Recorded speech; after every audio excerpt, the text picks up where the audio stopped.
Hello and welcome back to my channel, guys. The topic for this video is going to be the important talking points from the Argentine Grand Prix. So guys, before I get into the video, I would like to apologize for obviously this lighting situation. I did not have electricity in my area since quite some time. I really didn't want to make the video right now, but it leaves me no choice. I still have to edit the video and then upload it. I waited for quite a long time, no electricity, so hence have to do it in this setup. I'm really sorry, guys.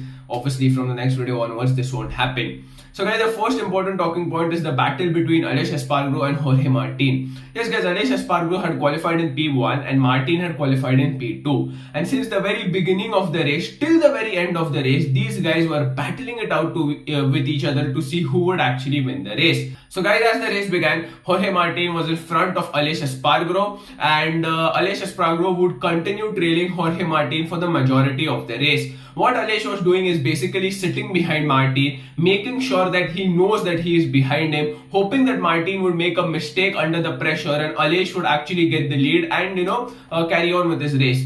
But that did not happen. Martin responded to the pressure superbly and he did not even put a foot wrong and he did not crumble under the pressure that Aleix was exerting on him. But finally guys, the penny dropped. With about 8 laps to go, Aleix Espargaro decided to take the matter in his own hands and he attempted to make a move on Martin. Sadly ran it wide and Martin took the lead again. He attempted the same move on the next lap with the same consequences, but now Martin was sure that Aleix Espargaro is going to make his move. But guys, with 5 laps to go, finally on the same corner and the same move, Aleix Espargaro actually gets in front of Jorge Martin and leads the race for the very first time. And he would actually continue leading the race and would finish the race in P1. Guys, this is Aprilia's first ever victory in the MotoGP class. Also guys, this is Aleix Espargaro's first ever MotoGP win and this was his 200th race, and what a special day it was for him, both in terms of appearances and also winning his first ever MotoGP race. Massive congratulations to him. Guys, I will tell you why this victory is actually very valuable. Unlike other riders who race on Hondas, Yamahas, Ducati, these were very competitive motorcycles right from the get-go. But the same cannot be said about Aprilia. Aleix joined Aprilia about 6 years ago. He was even considering retirement, but then he took on the challenge of actually reviving Aprilia. We know Aprilia was not at all competitive and they would actually be at the bottom end of the table, and Aleix Espargaro knew that. He went there, worked hard with Aprilia for 6 long years and finally over the years tried to come up with a bike that was very competitive, and that has finally happened. The hard work of Aleix and the hard work of everyone at Aprilia has finally paid off, and this is the result, guys. This is a classic example of something that is called as hard work always pays off. Aleix Espargaro was in absolute tears of joy when he actually won this race for Aprilia. He has sacrificed a lot, it was visible, and guys, it is just a very emotional moment for Aprilia and Aleix Espargaro. What a brilliant race he has had. Also guys, with this victory, Aleix Espargaro now also leads the Riders' Championship going into round 4. Also guys, let's not forget Jorge Martin. Martin had a disastrous start to the season. He had 2 DNFs in the first 2 races, and in the third race he actually comes back and scores a sensational P2. What a great way to announce yourself in the 2022 MotoGP season. Massive congratulations to him as well. We expected this from him. We know how good and talented he is. So guys, the next update will be disappointment for Yamaha and Honda. Both these Japanese manufacturers have had a really disappointing weekend. First, let's begin with Yamaha. Andrea Dovizioso had an issue with the front ride height device, due to which he had to pull into the pits almost at the first or the second lap of the race, and that ruined his race. He eventually went back out on track, but obviously he did finish in the last place. Franco Morbidelli had an issue with his tires. Because of that, he had to go into the pits, and that was that for him. Also guys, Fabio Quartararo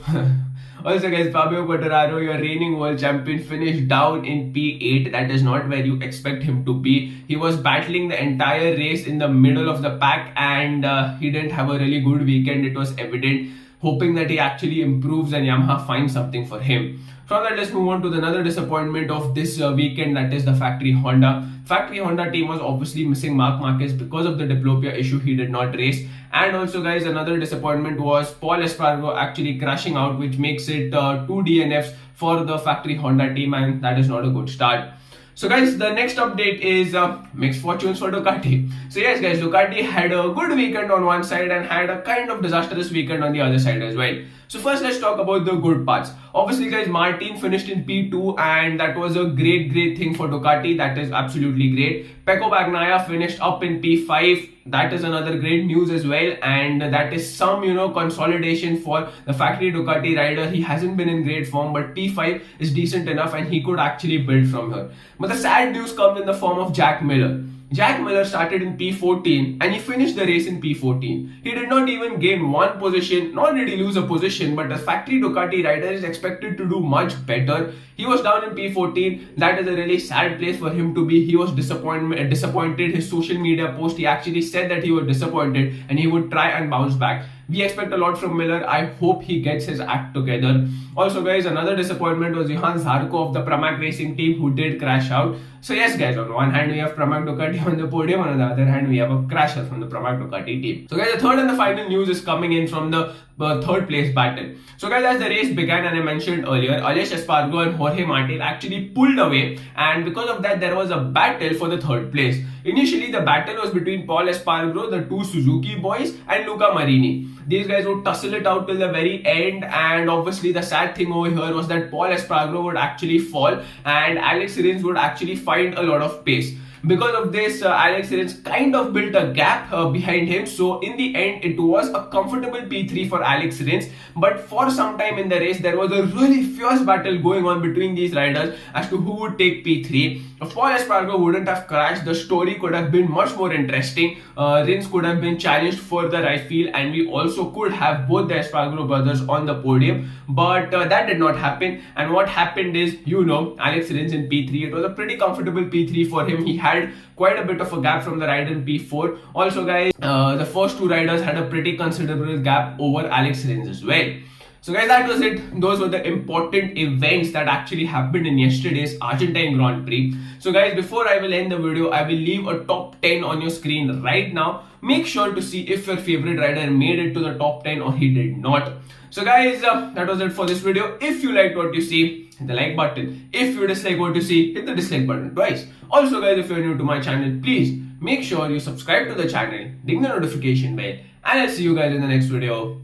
Bye bye.